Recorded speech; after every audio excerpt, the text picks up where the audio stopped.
नमस्कार, मेरा नाम पिंटू सिंह यादव है और आप सभी का न्यूज़ लाइव में स्वागत करते हैं। दोस्तों देखिए, चिराग पासवान ने जिस तरीके से कहा कि सभी 243 सीटों पर चुनाव लड़ेंगे, इससे जो है बीजेपी ने किनारा कर लिया है और जेडीयू अध्यक्ष ने चौंकाने वाला बयान दिया है। क्या कुछ कहा है, चलिए जानते हैं। जी हाँ, अगर मैं बात करूं तो आपको पता होगा कि बिहार की राजनीति एक बार फिर चिराग के पासवान के बयानों से गर्मा गई है।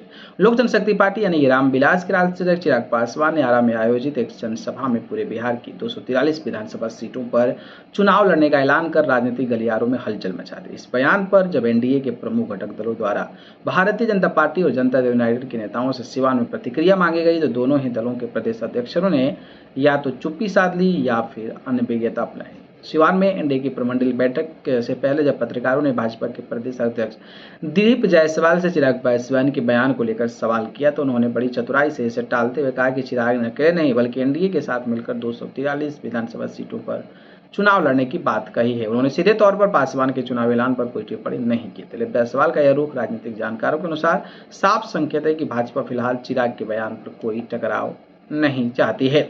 इस पूरे मामले में सबसे चौंकाने वाली प्रतिक्रिया रही जनता दल यूनाइटेड के प्रदेश अध्यक्ष उमेश सिंह कुशवाहा की। जब उनसे चिराग पासवान के पूरे बिहार में चुनाव लड़ने की घोषणा पर सवाल किया गया, तो उन्होंने कहा कि मुझे तो मालूम ही नहीं है। इसके बाद इस बयान ने जदयू की अंदरूनी तैयारी की गंभीरता पर सवाल खड़े कर दिए, विशेष रूप से जब तब चिराग पासवान यह कदम 2020 की यादें ताजा कर रहे हैं।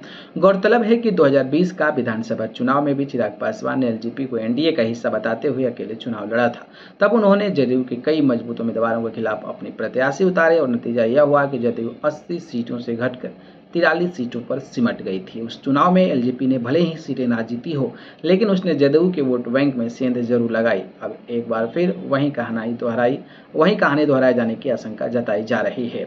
जदयू के प्रदेश अध्यक्ष उमेश सिंह कुशवाहा की अनभिज्ञता के बयान को लेकर सियासी गलियारों में चर्चा है कि मुख्यमंत्री नीतीश कुमार इस गैर जिम्मेदाराना रवैये को लेकर कोई सख्त कदम उठा सकते हैं, क्योंकि जिस समय एनडीए की एकता और चुनावी रणनीति की जरूरत सबसे अधिक है, उसी समय घटक दलों में भ्रम और संवेदनहीनता पार्टी के लिए गंभीर संकट पैदा कर सकती है। बाकी जिस तरीके से बयानों पर कन्नी काट रही हैं ये सारे लोग, उस पर अपनी राय बताइए। धन्यवाद।